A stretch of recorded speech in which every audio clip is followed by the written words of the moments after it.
Hello friends, कैसे हैं? मैं मुकेश, आप सभी का हमारे यूट्यूब चैनल करियर पॉइंट में बहुत-बहुत स्वागत है। दोस्तों, आज हम लोग देखेंगे टेस्ट नंबर 24 बिहार स्टेट सामाजिक विज्ञान का भूगोल। और इसके अलावा आपको टेस्ट चल रहा है हिस्ट्री, पॉलिटी, इकोनॉमिक्स का। तो वो अगर आप नहीं देखे हैं तो जाइए प्लेलिस्ट में, आपको मिल जाएगा। और इस वीडियो के नीचे भी आपको लिंक दे दिया जाएगा जहाँ से आप आसानी से देख सकते हैं। और दोस्तों, अगर इस वीडियो का अगर आपको पीडीएफ चाहिए तो ये हमारा टेलीग्राम चैनल है जहाँ से आप इस वीडियो का पीडीएफ प्राप्त कर सकते हैं। और ये हमारा फेसबुक पेज है, तो प्लीज़ दोस्तों इसे ज़रूर से ज़रूर लाइक करें और इससे आप लोग जुड़े। चलिए, आज का पहला प्रश्न देखते हैं हम लोग। कल हम लोग देख रहे थे एल नीनो से आगे, आज देखेंगे एल नीनो से आगे कि एल नीनो जलधारा कहाँ उत्पन्न होती है। सबसे पहले एल नीनो के बारे में कल बताए थे कि एल नीनो कैसी जलधारा है। तो एल नीनो जो है ये गर्म जलधारा है, ठीक है। दूसरा प्रश्न है कि एल नीनो जो है ये कहाँ उत्पन्न होती है। एल नीनो से ये दूसरा प्रश्न आता है। तो एल नीनो जो ये जलधारा है, ये समुद्री जलधारा है, ये दक्षिण अमेरिका के पेरू, है ना, दक्षिण अमेरिका में आप देखिएगा पेरू देश है और इक्वेडोर देश आपको मिलेगा। और जो ये तट है प्रशांत महासागर के किनारे है। तो प्रशांत तटीय भाग में 3 से 7 वर्ष के अंतराल पे ये जो जलधारा है ये उत्पन्न होती है। तो याद रखिए दोस्तों, 3 से 7 वर्ष के अंतराल पे ये जलधारा उत्पन्न होती है। कहाँ पे उत्पन्न होती है? तो पेरू और इक्वेडोर, ये आपको एग्जाम में पूछा जाता है, ठीक है। पेरू और इक्वेडोर कितने अंतराल पे होती है? तो 3 से 7 वर्ष। दूसरा प्रश्न है आज का कि एल नीनो से भारतीय जलवायु पर क्या प्रभाव पड़ता है। तो एल नीनो जो जलधारा है इससे भारतीय जलवायु पे क्या प्रभाव पड़ता है? तो मानसून जो है इससे कमजोर हो जाता है। अब देखिए, इससे समझने वाली बात है कि जो एल नीनो जलधारा है आखिर इससे मानसून कमजोर क्यों होता है। तो ये है गर्म जलधारा। कैसी जलधारा है? कल बताए थे ये गर्म जलधारा है। और गर्म जलधारा होने की वजह से ये जो है हिंद महासागर के जल को क्या करता है? गर्म कर देता है, ठीक है। और हिंद महासागर के जल को गर्म कर देने की वजह से मानसून कमजोर पड़ जाता है। क्योंकि देखिए, अब थोड़ा सा यहाँ पे आप समझें कि ये हमारा भारत है, ठीक है। भारत में क्या होता है, अभी जून है तो जून के महीने में क्या होता है, ये उत्तरी भारत जो है पूरी तरह से गर्म हो जाता है। और हिंद महासागर क्या होता है? ठंडा होता है, क्योंकि भारत के नीचे कौन सा महासागर है? हिंद महासागर है। और हवा कैसे चलती है? आपको कल ही बताया था कि हवा जो चलती है ये उच्च प्रेशर से लो प्रेशर की ओर चलती है। तो जहाँ ठंडी होगी वहाँ पे रहता है दोस्तों हाई प्रेशर, ठीक है। और यहाँ गर्मी है तो गर्म होने की वजह से हवा क्या होती है? हवा ऊपर की ओर उठ जाती है। और हवा ऊपर उठने की वजह से क्या होता है? ये स्थान खाली हो जाता है। और इस स्थान खाली होने की वजह से हवा इस ओर से इधर की ओर चलती है, ठीक है। तो यही हवा हाई टू लो की ओर चलती है। लेकिन ये भी स्थान क्या हो जाता है? गर्म हो जाने की वजह से यहाँ भी लो प्रेशर की स्थिति बन जाती है। इसीलिए मानसून कमज़ोर पड़ जाता है, ठीक है। तो ये थी ये बात कि मानसून कमज़ोर आखिर क्यों पड़ जाता है? एल नीनो प्रभाव की वजह से, क्योंकि हिंद महासागर के जल को ये गर्म कर देता है। कितना गर्म करता है? तो 5 से लेकर के 10 डिग्री टेम्परेचर तक लगभग ये गर्म कर देता है। इसीलिए मानसून तो आता है लेकिन कम आता है।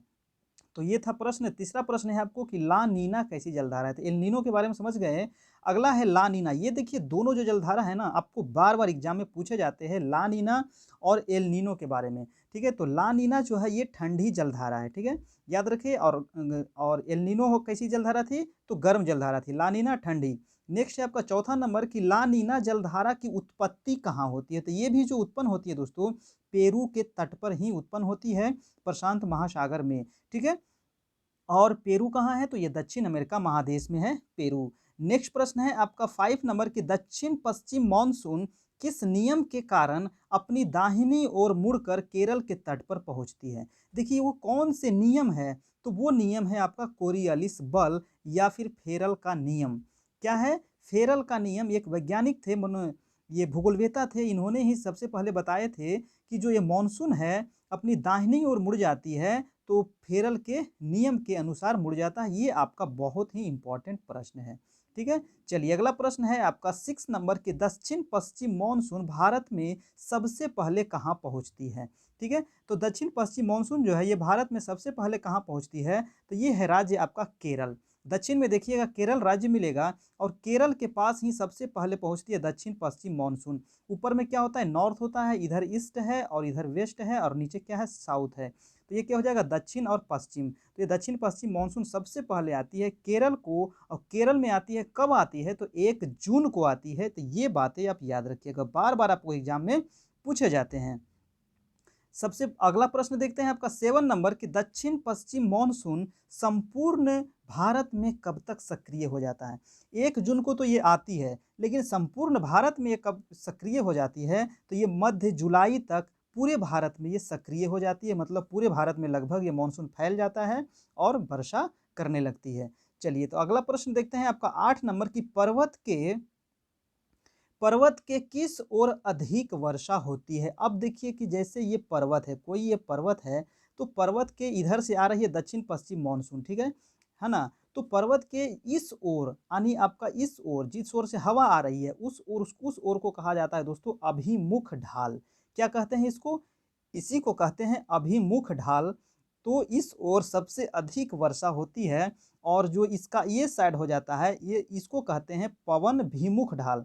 क्या कहते हैं? पवन विमुख। इधर कहते हैं भीमुख, इधर कहते हैं विमुख। तो ये दोनों जो शब्द है ना, ये याद रखे, पवन भीमुख और पवन विमुख। ये दोनों बार बार आपको एग्जाम में पूछे जाते हैं। तो पवन भीमुख हो गया जिस ओर से हवा आती है, और उस ओर अगर वर्षा कराती है तो उधर बहुत ज़्यादा वर्षा होती है। अगर यहाँ पे आपको 2 से सेंटीमीटर वर्षा हो रही है, तो इसके ईस्ट साइड कितना होगा? मात्र 50 सेंटीमीटर वर्षा होगी। ठीक है, तो यही रीजन है कि भीमुख ढाल पे बहुत अधिक वर्षा होती है। तो क्वेश्चन पूछ रहा था कि पर्वत के किस ओर अधिक वर्षा होती है, तो पर्वत के भीमुख ढाल पे।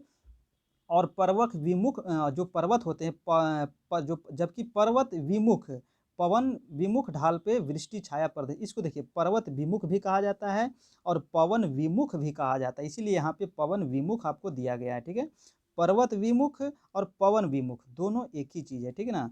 हाँ, क्योंकि ये हवाएं आती है ना, तो हवाएं हैं इसीलिए लिखा गया है पर्वत विमुख। और इसके इस ओर जो है, इसको इस ओर कहा जाता है आपको वृष्टि छाया प्रदेश, ठीक है, जहां बहुत कम वर्षा होती है। नेक्स्ट प्रश्न है आपका 9 नंबर की उत्तर पूर्वी मानसून का काल क्या है। उत्तर पूर्वी जो मानसून आता है, अब देखिए अभी तो हम लोग पढ़े दक्षिण पश्चिम मानसून, अब है उत्तर पूर्वी मानसून को ही कहा जाता है दोस्तों लौटती हुई मानसून। ठीक है, तो इसका जो काल है ये ठंडे दिनों में आती है, यानी मध्य नवंबर से मार्च तक उत्तर पूर्वी मानसून आती है। ये देखिए यहाँ से आती है, उत्तर पूर्व कहाँ होगा? यहाँ होगा। और यहाँ से ये मानसून आती है, और ये बंगाल की खाड़ी से होते हुए आती है, और यहाँ तमिलनाडु, यहाँ राज्य कौन सा मिलेगा आपको? तमिलनाडु। और ये तमिलनाडु के तट का नाम क्या है? तो कोरोमंडल तट। तो तमिलनाडु के कोरोमंडल तट पे उत्तर पूर्वी मानसून से भारत में सबसे अधिक वर्षा होती है। ठीक है, और इसका जो काल है वो है मध्य नवंबर से मार्च तक ये वर्षा होती है। ठीक है, अगला प्रश्न है कि दक्षिण पश्चिम मानसून कब तक संपूर्ण भारत से लौट जाती है। अब देखिए दक्षिण पश्चिम मानसून आती है जून में, लेकिन संपूर्ण भारत से कब लौट जाती है? तो 15 नवंबर तक ये पूरे भारत से लौट जाती है। ठीक है, 15 नवंबर तक ये पूरे भारत से लौट जाती है। इसे ही कहा जाता है क्या? लौटती हुई मानसून। ठीक है, इसे क्या कहते हैं? लौटती हुई मानसून। नेक्स्ट प्रश्न है आपका 11 नंबर के दक्षिण पश्चिम मानसून कब से कब तक सक्रिय रहता है। सक्रिय का मतलब कि मतलब इसका जो काल है, इसका जो पीरियड है, वो कब से कब तक ये वर्षा करती है। तो जून से लेकर के सितंबर महीने तक दक्षिण पश्चिम मानसून से पूरे भारत में वर्षा होती है। अगला प्रश्न है आपका 12 नंबर की भारत में ग्रीष्मकालीन वर्षा कैसे होती है। भारत में जो ग्रीष्मकालीन वर्षा होती है ये दक्षिण पश्चिम मानसून से होती है। ठीक है, अभी जो वर्षा हो रही है भारत में, ठीक ना, अभी क्या चल रहा है? अभी जुलाई आ चुका है, तो अभी जो वर्षा हो रही है भारत में ये ग्रीष्मकालीन वर्षा है। ये कैसे वर्षा हो रही है? तो दक्षिण पश्चिम मानसून से आने की वजह से हो रही है। दक्षिण पश्चिम मानसून सबसे पहले कहाँ आती है? तो केरल में आती है। कब आती है? तो 1 जून को आती है। ठीक है, तो ये सब बातें आप याद रखिए सब क्रम से। नेक्स्ट प्रश्न है कि शीतकालीन वर्षा लौटती हुई मानसून से भारत में किस क्षेत्र में वर्षा होती है। अब देखिए शीतकालीन वर्षा मतलब जाड़े के दिनों में जो वर्षा होती है उसे क्या कहते हैं? लौटती हुई मानसून। तो इससे सबसे अधिक जो वर्षा होता है ये पूर्वी तटीय, अभी बताए थे ना फिगर बना करके, ये पूर्वी तटीय जो ये तमिलनाडु का राज्य है, ये तमिलनाडु में और तथा केरल में भी थोड़ा बहुत बारिश हो जाती है, क्योंकि केरल जो है तमिलनाडु से सटा हुआ है, तो केरल में भी थोड़ा बहुत होता है, लेकिन जो सबसे ज़्यादा होता है वो आपको तमिलनाडु में। तमिलनाडु के तट का क्या नाम है? कोरोमंडल तट। जो बार बार आपको पूछा जाता है कि तमिलनाडु के तट को क्या कहते हैं? कोरोमंडल तट। और ये पूर्वी तटीय मैदान है, ठीक ना। चलिए, तो ये किस क्षेत्र में वर्षा होती है? तो पूर्वी तटीय भाग में, तमिलनाडु तथा केरल में। नेक्स्ट प्रश्न है आपका 14 नंबर। दोस्तों अगर आपको वीडियो अच्छा लग रहा हो तो प्लीज़ एक लाइक जरूर कीजिएगा, और अभी तक हमारे चैनल को सब्सक्राइब नहीं किए हैं और हमारे चैनल पर अगर नए हैं आप, तो प्लीज़ ज़रूर से ज़रूर सब्सक्राइब कर ले और बेल आइकन प्रेस कर ले, ताकि नेक्स्ट वीडियो आपको मिलता रहे। और लास्ट में आप ज़रूर बताइएगा कि आप लोग को वीडियो कैसा लगा, है ना? और अपने दोस्तों के साथ ज़रूर से ज़रूर एक बार शेयर कीजिएगा दोस्तों, ठीक है? नेक्स्ट प्रश्न देखते हैं कि उत्तर पश्चिम भारत में ठंडे के दिनों में किस कारण से वर्षा होती है? अब देखिए, बात कर रहा है उत्तर पश्चिम भारत। उत्तर पश्चिम भारत में कौन-कौन राज्य आ जाएगा? तो हमारा जम्मू कश्मीर है ना? हमारा हरियाणा है, हमारा पंजाब है, हमारा हिमाचल प्रदेश है, उत्तराखंड है, दिल्ली है। तो इस क्षेत्रों में ठंडे के दिनों में जो वर्षा होती है ना? इसको जो वर्षा होती है, इसका कारण है तो पश्चिमी विक्षोभ की वजह से ये वर्षा होती है, ठीक है? इसको कहते हैं पश्चिमी विक्षोभ। अब पश्चिमी विक्षोभ क्या होता है? तो पश्चिमी विक्षोभ जो हवाएँ हैं, ये कहाँ से उठती है? तो ये भूमध्य सागर से उठती है, ठीक है? अब भूमध्य सागर से उठती है और ये ईरान, इराक, पाकिस्तान को पार करते हुए भारत में आती है। और ये भारत में ठंडे के दिनों में वर्षा थोड़ा बहुत होता है। जो उस वर्षा से सबसे अधिक जो लाभ होता है, वो गेहूँ के फसल को, यानी रबी के फसल को सबसे अधिक लाभ होता है। तो ये था दोस्तों 14 नंबर। नेक्स्ट प्रश्न देखते हैं आपका 15 नंबर प्रश्न, पश्चिमी विक्षोभ कहाँ से उठती है? तो अभी आपको बताया कि जो पश्चिमी विक्षोभ हवा है, ये आपको भूमध्य सागर से उठती है और ईरान, इराक, अफगानिस्तान को, पाकिस्तान को पार करते हुए ये भारत में प्रवेश करती है, ठीक है? नेक्स्ट प्रश्न है आपका 16 नंबर कि भारत में भौगोलिक दृष्टि से मौसम विभाग के अनुसार मुख्यतः कितने ऋतुएं पाई जाती है? यानी भारत में भौगोलिक दृष्टि से और मौसम विभाग के अनुसार कितने ऋतु पाई जाती है? तो 4 ऋतु पाई जाती है। किन कौन-कौन ऋतु पाई जाती है? शीत ऋतु सबसे पहले, जिसको जाड़े के दिनों में जो जिसको कहते हैं, फिर वर्षा ऋतु, है ना? ग्रीष्म ऋतु, मानसून तथा इसी को कहते हैं शरद ऋतु। जो मानसून के बाद यानी वर्षा के बाद जो ऋतु होता है ना, उसे कहते हैं शरद ऋतु। चलिए, अगला प्रश्न है आपका, ऋतु का काल मध्य नवंबर से मार्च तक, ठीक है? तो ये कह रहा है शीत ऋतु का काल, है ना? यहाँ शीत यहाँ कट गया दोस्तों, तो यहाँ लिख दीजिएगा शीत ऋतु, ठीक है? शीत ऋतु का काल कब से कब तक होता है? तो मध्य नवंबर से मार्च तक होता है शीत ऋतु, यानी जाड़े के दिनों का मौसम। नेक्स्ट प्रश्न है आपका 18 कि ग्रीष्म ऋतु का काल क्या होता है? तो मध्य मार्च से लेकर के मध्य जून तक। और शीत ऋतु में जो फसलें उत्पादन की जाती है, वो कौन सी फसल उत्पादन की जाती है? तो रबी के फसल, ठीक है? रबी के अंतर्गत कौन कौन सी फसलें आती है? तो सबसे महत्वपूर्ण जो फसल है वो आपका गेहूं है, चना है, सरसों है ना? तो ये सब आती है रबी की फसल। नेक्स्ट प्रश्न है ग्रीष्म ऋतु का काल, यानी मध्य मार्च से लेकर के मध्य जून तक, और इस समय जो फसल लगाई जाती है उससे कौन सी फसल कहते हैं? तो जायद की फसल। जायद की फसल में क्या लगता है? खीरा, ककड़ी, सब्जी, है ना? तरबूज, है ना? उसी समय आपको मूंग लगाया जाता है। तो ये सब जायद की फसल लगता है ग्रीष्मकालीन समय में। अगला प्रश्न है आपका 19 नंबर कि वर्षा ऋतु का काल क्या है? अब वर्षा ऋतु बता रहा है जो अभी का समय है दोस्तों, तो मध्य जून से लेकर के मध्य सितंबर तक, मध्य जून से सितंबर तक, है ना? इस समय को क्या कहते हैं? वर्षा ऋतु, ठीक है? यानी मानसून का ये काल होता है। इसी समय भारत में मानसून आता है और वर्षा कराती है, और इस समय जो फसलें लगाई जाती है उसको क्या कहते हैं? तो इसको कहा जाता है दोस्तों आपको खरीफ फसल, है ना? और इसके अंतर्गत सबसे महत्वपूर्ण जो फसल है वो कौन सा है? धान, ठीक है? याद रखिएगा। नेक्स्ट प्रश्न है आपका 20 नंबर की लौटती मानसून या शरद ऋतु का काल क्या है? अब बरसात के बाद जो आता है सितंबर, सितंबर के बाद जो आता है अक्टूबर, नवंबर, है ना? तो उस काल को कहते हैं लौटती मानसून या फिर शरद ऋतु। और शरद ऋतु का जो काल होता है ये सितंबर से लेकर के नवंबर तक होता है।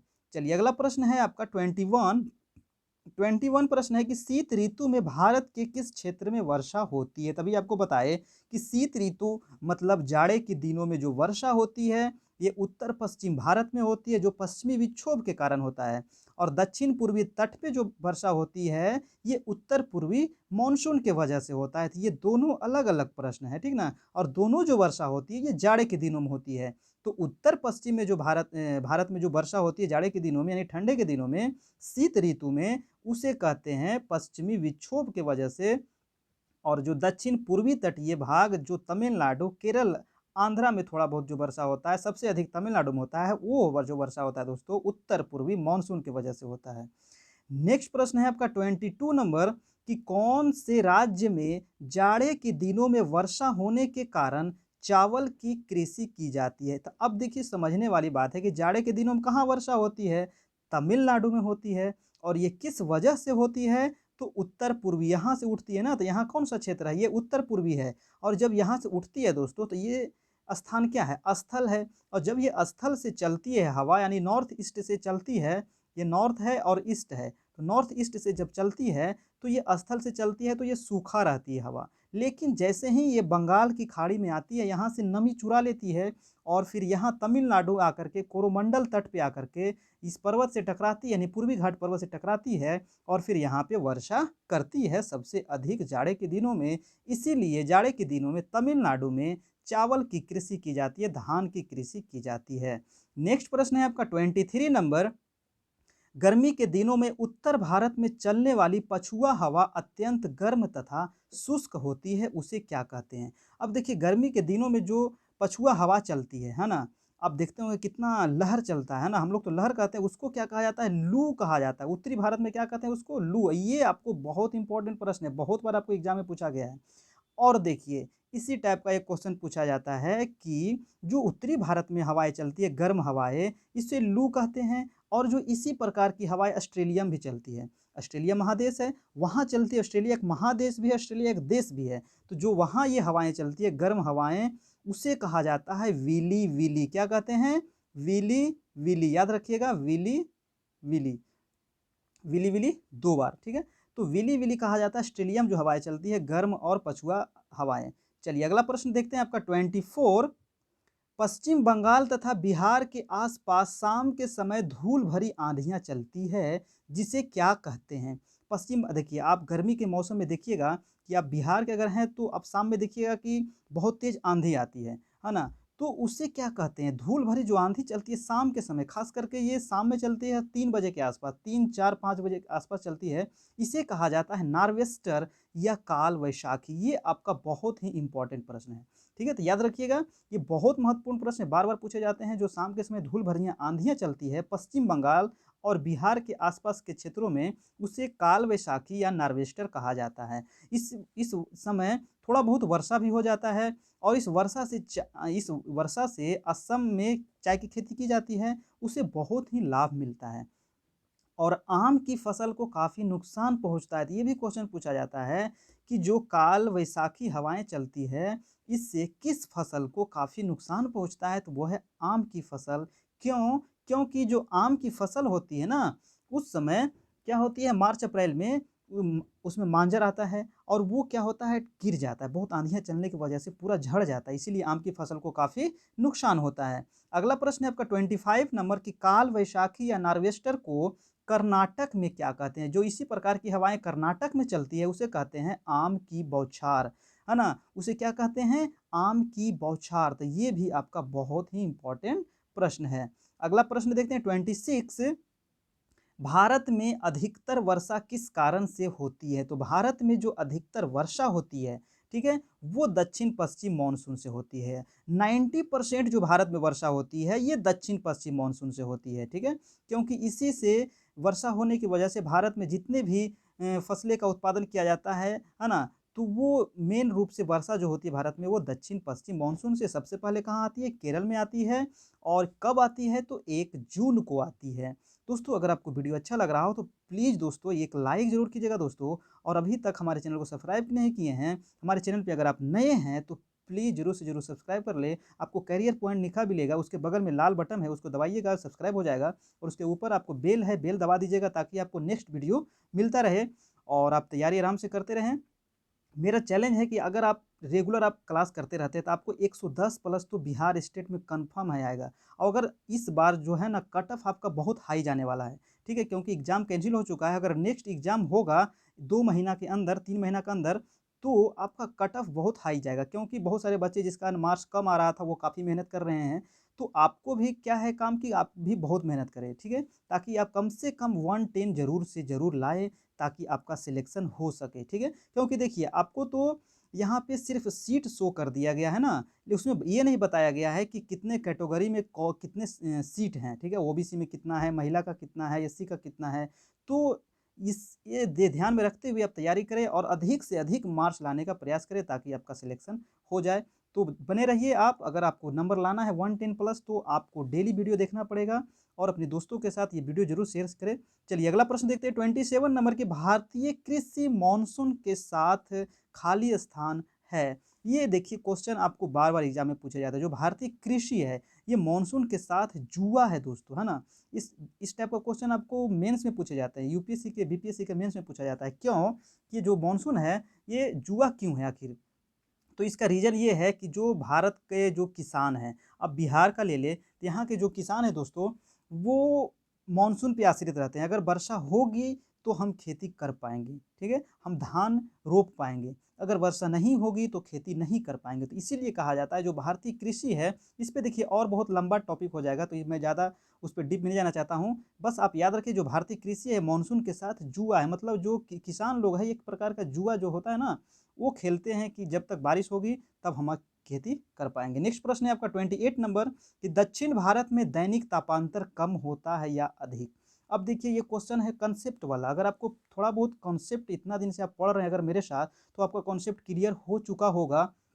क्योंकि देखिए दक्षिण जो भारत है, थोड़ा सा मैप के द्वारा समझिए, ये है हमारा दक्षिण भारत। अब दक्षिण भारत की बात कर रहा है यानी केरल, तो केरल जो है ये भूमध्य रेखा के आसपास है, यानी 0 डिग्री के आसपास है। क्योंकि जो भारत का दक्षिणी बिंदु है वो कितना है, 8 डिग्री 4 मिनट, और यहाँ 0 डिग्री के आसपास है। तो यहाँ जो होता है ना, सूर्य ज़्यादा नज़दीक होने की वजह से, क्योंकि यहाँ सालों भर गर्मी पड़ती है, तो ये सूर्य नज़दीक होने की वजह से यहाँ जो दैनिक तापांतर होगा, मतलब तापांतर मतलब ताप में अंतर, है ना, मतलब टेम्परेचर में अंतर क्या होगा, तो यहाँ कम होगा। क्यों? क्योंकि यहाँ सूर्य हमेशा सालों भर गर्मी रहता है, तो टेम्परेचर बहुत कम रहता है। लेकिन अगर जम्मू कश्मीर की बात कर लें तो यहाँ जाड़े के दिनों में बहुत ज़्यादा ठंडा होता है, और गर्मी के दिनों में तो ठंडा यहाँ माइनस में चल जाता है, -20 डिग्री -30 डिग्री चल जाता है। लेकिन गर्मी में क्या आता है, 5 डिग्री 10 डिग्री, है ना। तो काफ़ी यहाँ अंतर देखने को मिलता है। लेकिन यहाँ केरल में मात्र 2 से 3 डिग्री अंतर मिलता है, यहाँ सभी दिन लगभग समान रहता है टेम्परेचर, ठीक है। तो ये कह रहा है कि आपको दैनिक तापांतर क्या होता है, कम होता है।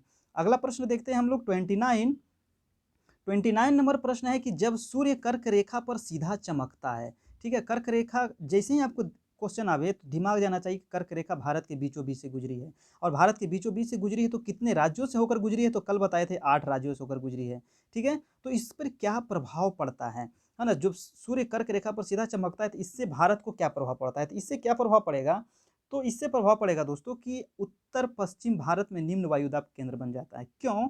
आपको अभी बताए थे कि जैसे ही उत्तर भारत में यानी मई जून अप्रैल में क्या होता है, गर्मी पड़ता है, और उस समय जब हवाएं गर्म होती है, हवाएं गर्म होने की वजह से वो ऊपर उठती है, हवाएं गर्म होने की वजह से हवाएं ऊपर उठती है, तो वो स्थान क्या हो जाता है, खाली हो जाता है, और उसी स्थान खाली होने की वजह से दक्षिण पश्चिम मानसून सक्रिय होता है और भारत की ओर तेजी से बढ़ता है उस स्थान को भरने के लिए। हवाएं कैसे चलती है, तो high pressure to low pressure की ओर। चलिए अगला प्रश्न देखते हैं। 30 नंबर प्रश्न है कि जाड़े के दिनों में सबसे ज़्यादा ठंड कहाँ पड़ती है? तो जाड़े के दिनों में जो सबसे ज़्यादा ठंड पड़ती है वो खीलन मर्ग, और खीलन मर्ग है कहाँ, तो ये जम्मू कश्मीर राज्य में है, ठीक है। जम्मू कश्मीर राज्य में खीलन मर्ग, वहाँ बहुत ज़्यादा ठंड पड़ती है, ठीक है। तो ये था दोस्तों आज का 30 प्रश्न। आपको कैसा लगा आप लोग ज़रूर से ज़रूर बताइएगा। और अभी तक हमारे चैनल पे नए हैं दोस्तों, अगर आप नए आए हैं तो प्लीज़ ज़रूर से ज़रूर हमारे चैनल को, ये हमारा चैनल है इसे सब्सक्राइब कर ले, और अपने स्टेट की तैयारी करते रहें, सीटेट की तैयारी करते रहें। आपको पेडागोजी पढ़ाया जा रहा है, आपको हिस्ट्री, ज्योग्राफी, पॉलिटी सबका टेस्ट कराया जा रहा है, और अभी आपको बुक से कराया जा रहा है ना, वो भी 9th-10th क्लास के बुक से। अगर आप स्टेट की तैयारी कर रहे हैं, इसके अलावा आपको सीटेट के लिए आपको एनसीईआरटी बुक से पढ़ाया गया है, ठीक है। और इस वीडियो का अगर आपको पीडीएफ चाहिए दोस्तों, तो ये हमारा टेलीग्राम चैनल है जहाँ से आप इस वीडियो का पीडीएफ प्राप्त कर सकते हैं। ये हमारा फेसबुक पेज है, इसे लाइक करें, और यहाँ से भी आप आराम से पीडीएफ प्राप्त कर सकते हैं। तो ठीक है, कल मिलते हैं, तब तक के लिए आप लोग अच्छे से तैयारी करते रहें। किसी प्रकार का अगर आपको दिक्कत होती है, हमारा मोबाइल नंबर है, व्हाट्सएप है, आप व्हाट्सएप करें, ठीक है, मैसेज करें। जय हिंद।